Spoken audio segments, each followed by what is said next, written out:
Hi folks, it's John from lastchanceautorestore.com. Just going to be a quick little intro. We just pulled in from picking up this nice little car from the client's home, and we brought it to Last Chance Auto Restore. So I apologize if there's some wind, and the lighting probably is going to be very good. But we got up at, I think it was about 5 o'clock this morning to go pick this car up. So this is one of the Factory 5 cars. This is built about 3 years ago. So our client purchased it from someone else who had it built. So this is a Shelby, basically a Shelby Roadster, or the Cobra. It's built by Factory 5, and so it's a Factory 5 chassis and body, and then the client that built it tweaked it a little bit. There's a supercharger in it, and the reason why it's here at Last Chance Auto Store is we're going to tweak quite a few things on the car.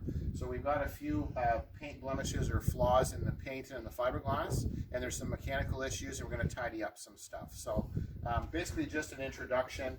We've got our open car hauler and the enclosed trailer, and we often provide this service of picking up the client's vehicles. We're very careful. We know where to tie them down and transport them safely from the client's home to our shop and back again. We do a lot of maintenance and tweaking and so on. So what we'll do is once we get this car inside, we'll shoot another video, because it's quite a nice build actually. It's a nice black painted car. It's got some nice wheels on it and some nice features. So this is an upcoming project. We're going to tweak a little bit. It's a Factory 5 Roadster. I thank you for watching. I'm John from lastchanceautorestore.com.